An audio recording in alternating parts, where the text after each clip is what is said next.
for me, the other part of that is, and as you all know, the last, what was that? This is 23. So 21, my holiday season was jacked up from losing my brother.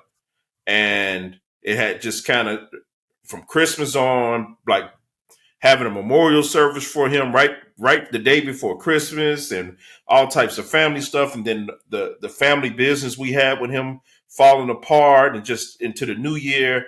It was just a stressful beginning of the year. So this trip allowed me a rewrite of the holidays that would have stuck with me. Every holiday I would have just probably been in a sunken place. Like all this now I got something else to add on. Yeah, I lost my brother around Christmas, but also the year after that, I got to go to Ghana and have an amazing experience. And I know he just loved watching me shine and glow in what I was doing.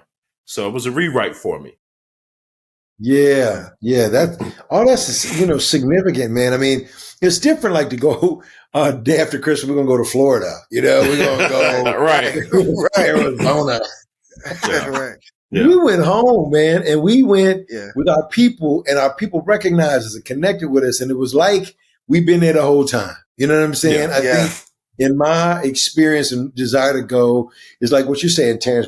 Been to Kenya, love Kenya, love Mufungu. You know what I mean? Love the people there. And being able to like, man, we got to find another way and connect and connect with other people from Africa. And this opportunity to go this time, especially around with the organization Sankofa US that lay out the flow. You don't have to think about how am I going to get around in Accra, which hotel is good or bad. These reviews look okay.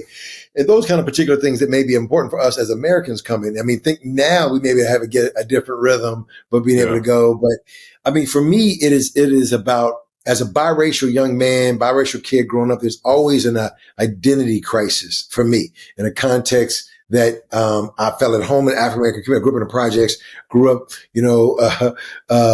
fighting over chicken wings, and my mom was white, my dad was black, but my mom, really was not that type of white woman that was power and privilege, and you gotta live like this. She embraced who she was within the African American context, and African American folks loved my mama, right? And they took her in. I mean, when she was in Kansas City, when she was just coming there from Roosevelt University here in Chicago, going to do social work and doing civil rights stuff, she didn't know where to stay. Some elderly lady said, "Stay with us, baby. Go on, stay with us."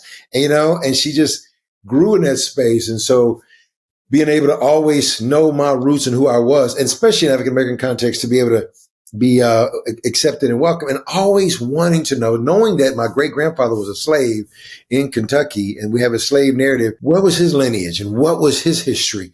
And knowing that there's probably so much more beyond that I needed to know about myself than just that history dot, connecting the dots. And going there for me was this healing process of a biracial kid whose identity's been suspect and fickle with other peers or other people. And you're either not black enough, you're not white enough, type of a thing, right? And so you have this. Okay, where my biracial land? Do I have a biracial community? Where we at? We have our own little. We on the west side, southwest side. We on the low end. But being able to have that connection to affirm my identity, and the beauty of that, recognizing how much more I needed as a 58-year-old man. How much more our peers do we serve, and how much more do the young men that we serve need that as well prior to getting older, that they can have that experience. So as we all bathed into this, man, knowing that we're going there to see how it'll impact our community, but how much more it impacted us. It's just beautiful about that, man. I mean, there is so much that I didn't necessarily anticipate going, like how just the relationships would affect me, observing how these young cats who we met flow and function, and observing the Ghanaian leaders and how they flow and function. You know what I'm saying? Definitely. It was beautiful, man. This being my second trip, I always say, once I get there, there is no feeling like waking up in a place where everybody looks like me, right? It's like I'm no longer the minority. I'm the majority. Right. And it is beautiful. It is art. That's God. Yeah.